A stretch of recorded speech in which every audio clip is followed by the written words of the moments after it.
welcome to Sensible Secondhand Reviews, a series where we take a sensible, modest budget approach to finding cars that you can buy in good condition with an MOT for between £1,000 and £5,000. This is a 2012 Mazda MX-5 2 litre Sport Black, and it's rather a lot of fun.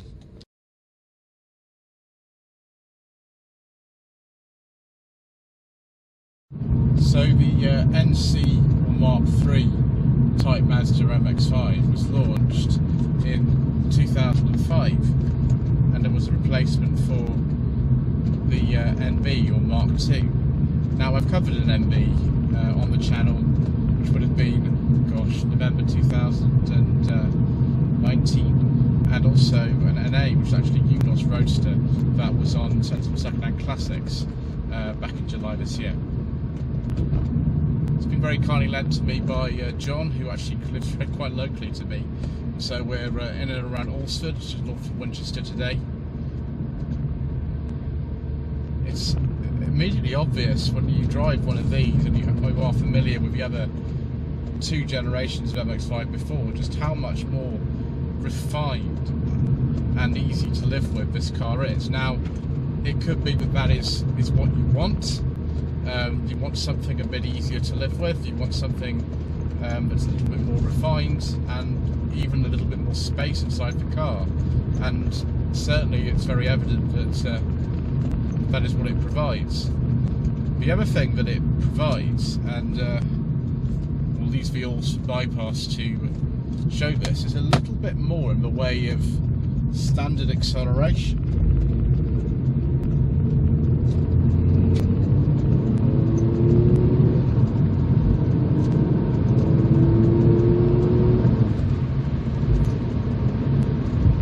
Dropping into 6th there at 60 miles an hour, and put on the cruise control.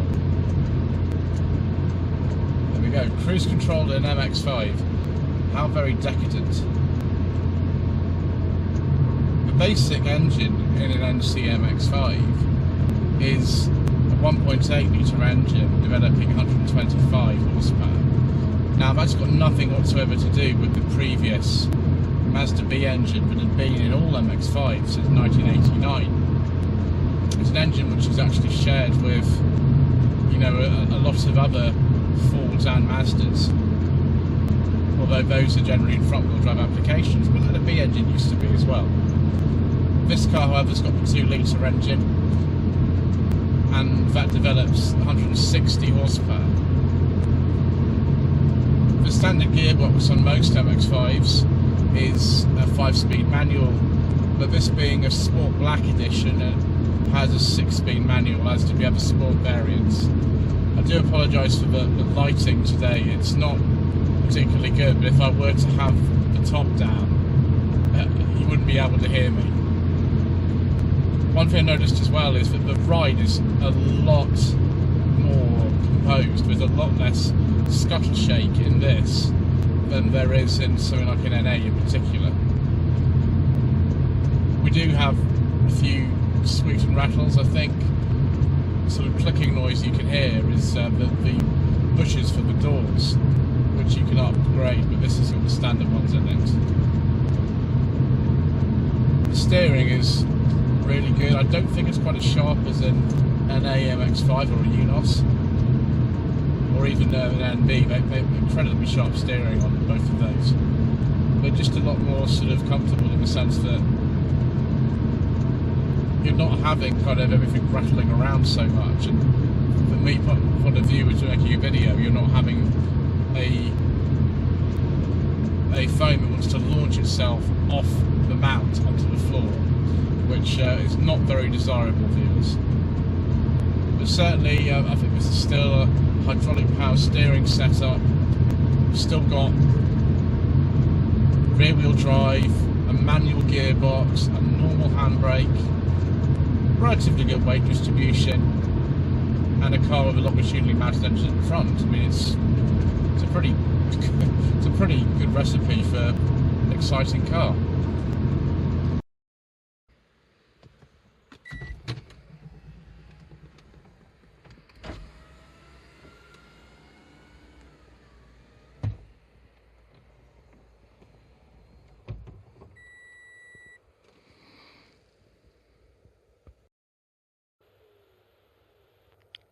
I've been fortunate enough this afternoon to find myself outside a little village hall in the middle of the countryside, and the car park is absolutely deserted.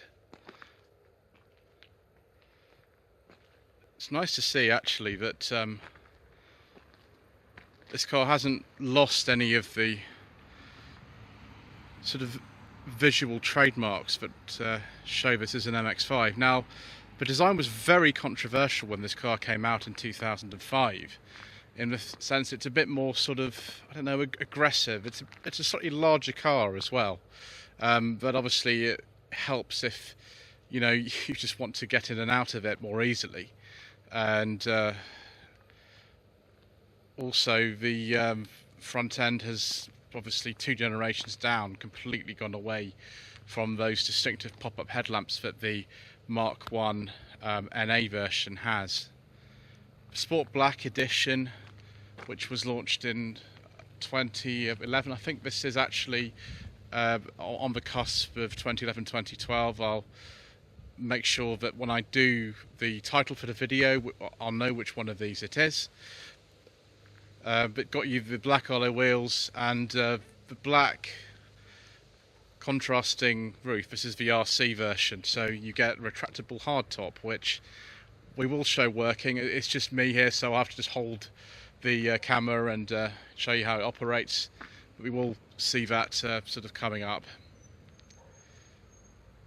The wheels on this are actually quite big. Would get a bit concerned if this was my car that I would, you know, chip and things. 17 inches on this particular car. As you might have seen earlier on, there is a bit of jiggle when you drive one of these and you're trying to film it, but it's not nearly as bad as the Mark 1 Eunos that I filmed for Sensible Secondhand Classics back in July. We open the door. Someone's very kindly left me some MX-5 kick plates and mats. How nice. John told me that one of the places that these wear is under bolsters, and yeah, it's the same with a lot of cars, isn't it, that they wear under bolsters. I can reach in really and not even sit down and show you most things in here. There's a bit of storage actually just in there. That's also where the fuel flap release is. On the Mark 1 and Mark 2 MX-5s, that was where the boot release was as well. There's also a compartment in the middle here. Now, standard, they have cup holders actually that stick up there, but John's taken those out because he says he doesn't need them, because we've actually got cup holders in both the doors, like there. So the only a 2-seater, and there's 4 cup holders, which you know, is probably a bit more than what you need. Also in this car, got decadent luxury of not only climate control, but also heated seats, and multi-stage ones at that. Because this is a sport model, it's got a 6-speed manual gearbox. There was an automatic available on this 2-litre engine as well. And we've got cruise control and Bluetooth and all kinds of luxury. We don't have anything like automatic lights and wipers, but yes, it's still got these very recessed instruments with a very prominent rev counter, which of course is what you want on a sports car. And a separate, I think that's an oil pressure gauge as well, which is fantastic. It reminds me of something like, I don't know, an MGB or whatever, which of course is one of the cars that spiritually really the MX-5 replaced eventually. Down here there is headlight levelling switch. You can turn a passenger airbag off, and I believe on the passenger seat there's actually ISOFIX points on this as well, which is really quite forward thinking. A passenger airbag on here as well, of course. That was standard on the 2-litre models from the beginning. And electric mirrors as well. And the thing I would say is the really elegant door handles from the original Mark 1 have been replaced by these kind of more generic looking ones, but I've assumed them they're a little bit easier to use, which is why the pull out is supposed to pull up type door handle. Right, let's have a look in the boot. Again, absolute utter decadence use the key fob to open the boot. One thing if you're buying an RC version like this that to be aware of is that there's no loss of boot space if the hard top's up or down. 150 litres, a bit larger by about 8 litres than the NB model that it replaced. There is well, the thing that you have to use to you know, deal with a puncture, because you can't get a spare wheel in these. I don't think you can at all. Don't don't hold me to that, but I don't think you can get one.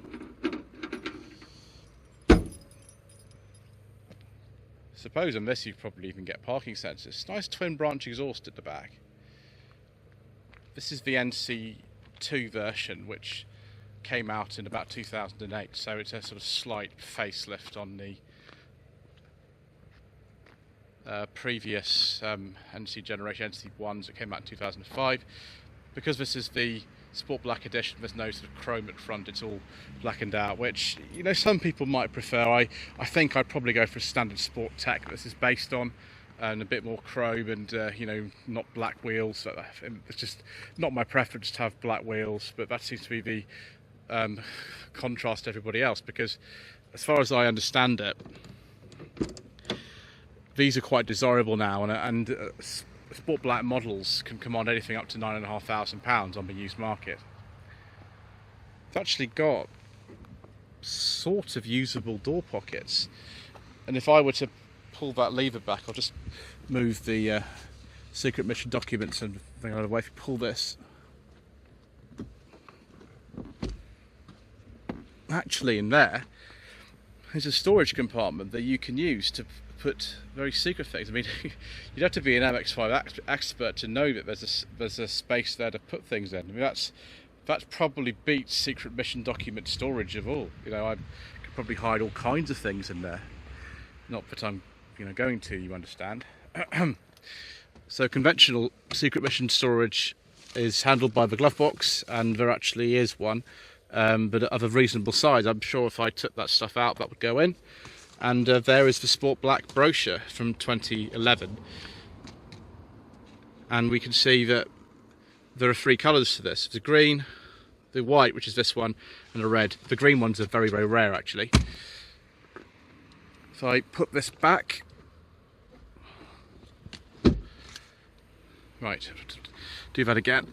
There we are. You can see this is the 328 of the 500 limited edition. This particular one. One strange cost-cutting measure is the fact that the window switches are still in the middle. There is, however, now an interior light which is actually on at the moment, although it's a little bit weak. Let's see about these sun visors, which were always a bit interesting on the NAs, but they look a bit less interesting on this one. Well, I suppose we'll have to look at the engine as well whilst we're here. It's a 2-litre engine which develops about 160 horsepower. Like the Mazda B engine that this is replaced, double overhead cam 16 valve unit, longitudinally mounted, this time chain driven. The B engine was a cam belt engine, so you don't have to worry about it in that respect. I seem to remember that this is the same sort of engine that they fitted to the Mark III Mondeo, and of course the 2-litre Mark III Mondeo gear I tested on, but no budget reviews back in April. It probably had this engine in it, which is interesting really. It's a little bit sort of cramped in here, but it doesn't look too bad to work on it. There's a lot of space, as you'd imagine, up here, and the 2-litre was the biggest type of engine you could get for one of these. There was also 1.8. Right, I think it's time to go for another drive, viewers. I hope you'll excuse me.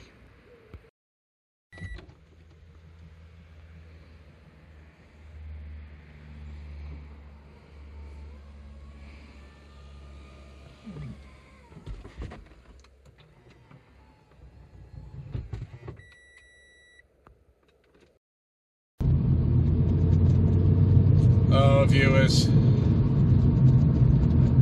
I like this gearbox, I like this driving position, I like the steering, I like the handling. It's very good, viewers. Fortunately, we seem to be heading in a direction that's not the best for filming, and of course my mount is in the way.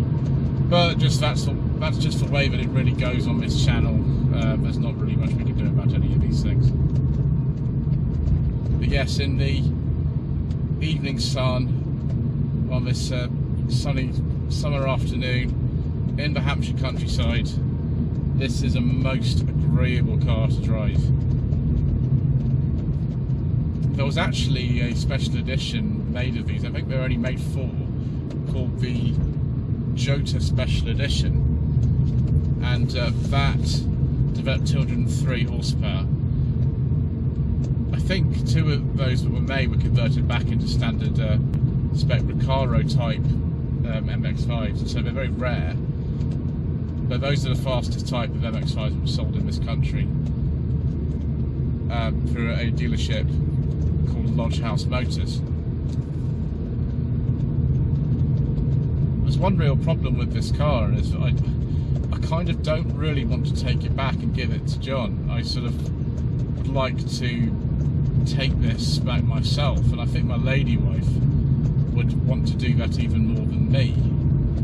And it's funny, out of all the MX-5s I've driven all 3 generations up to 2015. This is the one that I just prefer.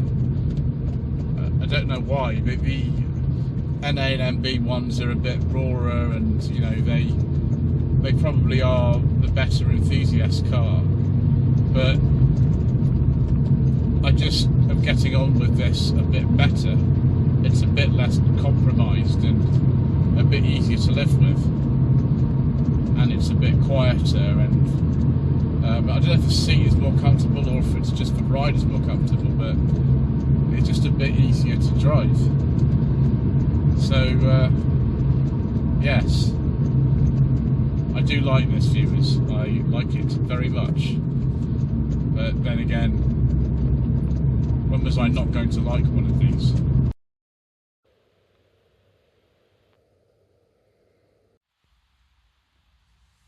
Right, viewers, as we are wont to do, let us take a look at the trim levels for the NC Mazda MX-5. The main models in the range were just the base model, which is called, I think, 1.8i, and then the SE, the Sport, and the Sport Tech. The Sport Tech was the one that this one's based on, which is a Sport Black, and that was the top of the range model. Other ones were the Kuro, which also means black in Japanese for some reason, or it's not quite the same as black, but it's a similar word. I think it's called the Mizako, the Sport Graphite, the Sport Venture Edition, the 20th anniversary, the 25th anniversary limited edition, the Icon, the Kendo. I'm not sure I want a Mazda named after a martial art, but there we go. The Launch Edition, the Seiko, the Venture, and the Z Sport. All of the cars were built at Mazda's plant in Hiroshima, and yes, sold virtually everywhere, and that's probably why they had just so many special editions, but those were just the UK market ones. There were many more. So viewers, for your budget of between £1,000 and £5,000, is this a sensible second-hand car? Well, for its type, I mean, bear in mind that I do very much like MGTFs, and this was actually launched just after the MGTF finished production, so there weren't a huge amount of rivals sort of available. The Toyota MR2 sort of finished production about the same time as well that this came out. So it's not that much choice if you don't want to go up to sort of a Z4 or a Boxster. I think I'd rather have one of these over a Z4 or a Boxster, just my personal preference, I think. They're very sharp to drive, although not quite as crazy as the original NAs and MBs. They're a bit more practical. You can get a good example for under £5,000. And some of these, like this, are actually increasing in value already. So there we are, viewers. I hope that's sensible advice for you. Thank you ever so much indeed for watching this episode of Sensible Secondhand Reviews. Please don't forget to like this video, leave a comment below, subscribe to the channel if you haven't already done so, switch on notifications to be informed of new videos, and social media links are in the description below.